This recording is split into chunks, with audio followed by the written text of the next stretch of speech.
Gaza युद्ध को 1 साल से ज्यादा का वक्त हो गया है, लेकिन इजरायली फौज अभी तक हमास का सफाया नहीं कर पाई।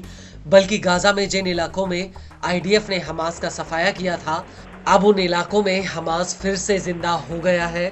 जी हाँ, हमास के लड़ाके लगातार उन इलाकों पर अपनी पकड़ मजबूत कर रहे हैं जहां से आईडीएफ ने उनका सफाया किया था, और इसी वजह से गाजा युद्ध अब आईडीएफ के लिए एक मौत का जाल बनकर रह गया है, जिसमें हमास के लड़ाके आईडीएफ के टैंकों और जवानों को एक झटके में निपटा रहे हैं।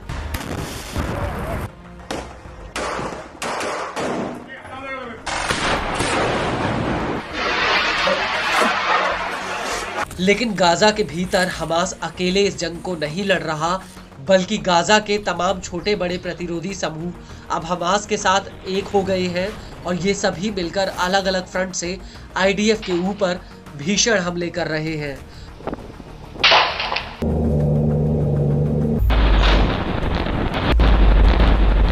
और अब नेत्जरीम एक्सिस में आईडीएफ के ऊपर एक बहुत बड़ा अटैक हुआ है।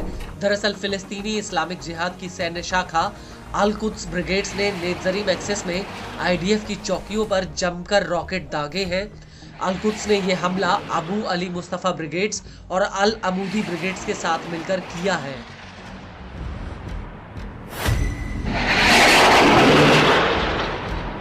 अल कुद्स ने इस हमले का बाकायदा एक वीडियो भी रिलीज किया, जिसमें साफ दिख रहा है कि कैसे अल कुद्स का एक लड़ाका जमीन पर ईंटों के ऊपर लॉन्चर फिट करता है और फिर इन लॉन्चर्स में रॉकेटों को लगाता है।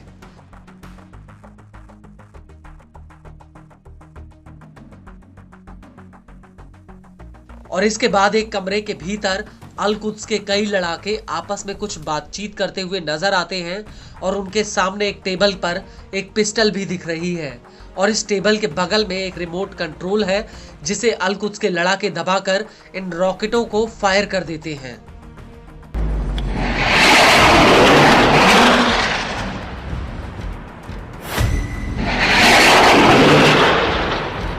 और इसके बाद एक लड़ाका घनी हरियाली में छिपकर एक लॉन्चर में बड़े बड़े रॉकेट भरकर उन्हें दनादन नेत्जरीम एक्सिस की तरफ फायर कर रहा है। गौर करने वाली बात यह है कि अल कुद्स ने इस वीडियो के बाकी हिस्से को धुंधला कर दिया है, जिससे आईडीएफ इस हमले वाली जगह को पहचान ना पाए।